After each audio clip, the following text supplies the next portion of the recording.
सभी के सामने एक ही लक्ष्य होता है कि अपने विभाग के माध्यम से जो मुख्यमंत्री नीतीश कुमार जी ने इस सरकार के लक्ष्य या नीतियां तय की हैं, उनको प्रभावकारी ढंग से क्रियान्वित करने का, जिससे बिहार के लोगों का अधिकतम भला हो, हित हो, यही सबके सामने लक्ष्य होता है। और सारे मंत्रीगण जो आए सभी सक्षम हैं, सभी योग्य हैं। नमस्कार, पॉलिटिक्स में आप सबों का स्वागत है। और आज हम पॉलिटिक्स में बिहार के उस पॉलिटिक्स की चर्चा करने जा रहे हैं जिस पॉलिटिक्स को लोग कह रहे हैं तख्ता पलट। जी हाँ, कहने को अब बिहार में एनडीए की सरकार है, लेकिन जिस तरीके से कल तख्ता पलट का खेल हुआ, अब सबों की जुबान पर यही है कि अब तो बीजेपी की ही सरकार है। मुख्यमंत्री नीतीश कुमार तो अब सिर्फ मुखौटा रह गए हैं। शासन व्यवस्था पूरी तौर पर बीजेपी के कंट्रोल में आ गया है, क्योंकि शासन का मतलब होता है पुलिस, शासन का मतलब होता है डंडा। जब शासन का मतलब ही पुलिस और उसका डंडा है तो फिर वो तो बीजेपी के पास है। तो फिर नीतीश के रहने और नहीं रहने का मतलब क्या है? ये सारी बातें, चर्चा अब गांव गांव तक होनी शुरू हो गई है। लेकिन हर किसी के जेहन में ये सवाल है कि ये अचानक तख्ता पलट हुआ कैसे, क्योंकि दिल्ली में सब कुछ तय हो गया था। चार्टर प्लेन से ललन बाबू और संजय झा जी गए थे, वहां सारे विभागों के बंटवारे को लेकर एक सहमति बन गई थी। गृह विभाग और शिक्षा विभाग को लेकर थोड़े कसमकस वाली स्थिति थी। संघ शिक्षा विभाग चाह रहा था और शाह यहाँ गृह विभाग चाह रहे थे। लेकिन 2 राउंड के बैठक के बाद इस बात पर सहमति बन गई कि भाई मैंडेट तो नीतीश कुमार की वजह से ही मिला है, इतना बड़ा जो मैंडेट मिला है, और तत्काल हम लोग कुछ ऐसा ना करें जिससे गलत संदेश जाएगा कि वाकई में गुजरात के रिमोट कंट्रोल से बिहार की सरकार चल रही है, जो विपक्ष लगातार प्रचार अभियान के दौरान कह रहे थे।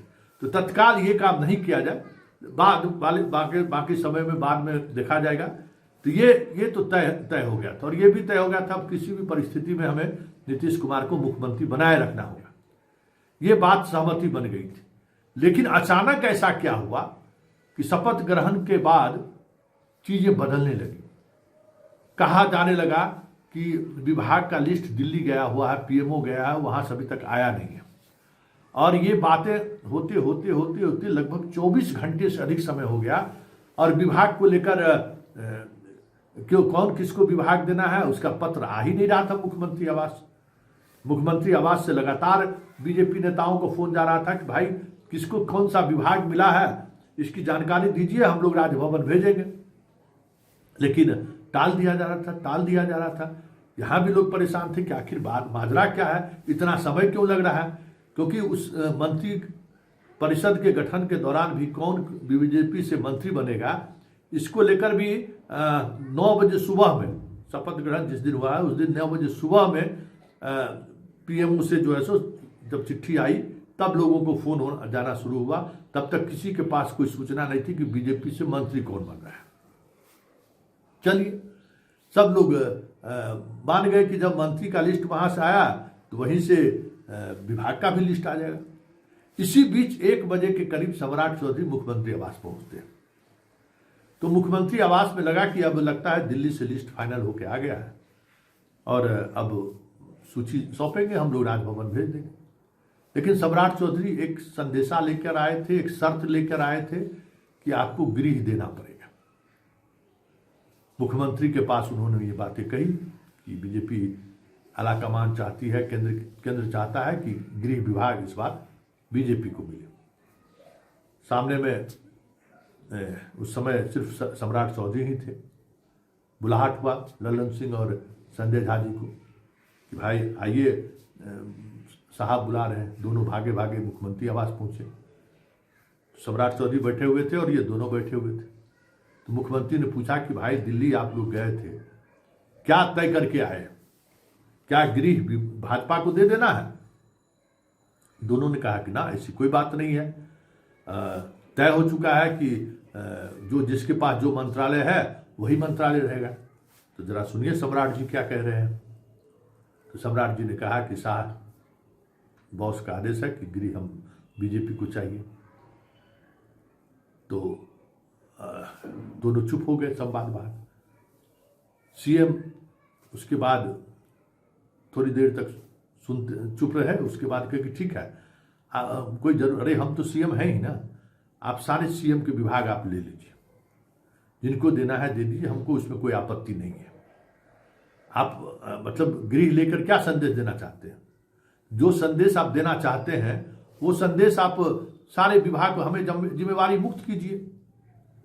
हम अपने अब हमको तय करना है कि हम मुख्यमंत्री रहे या नहीं रहे, ये मुझे तय करना है। हमने शपथ ग्रहण ले लिया ना, बिहार की जनता ने हमको मैंडेट दिया ना, बिहार की जनता ने हम पर भरोसा किया ना, तो वो जनता का भरोसा जीतने का सवाल था, तो हम तो जीत लिए। लेकिन आप लोगों का भरोसा हम जीतने में लगता है कि आप लोगों का मुझ पर कोई भरोसा नहीं रहा। तो ऐसे गठबंधन के साथ या ऐसे लोगों के साथ काम करना हमें नागवार गुजरता है जिनको हम पर भरोसा नहीं हो। तो इसलिए हम मुख्यमंत्री हैं, जब तक हैं आप सारे विभाग का काम देखिए, हम भी अपना आराम करेंगे।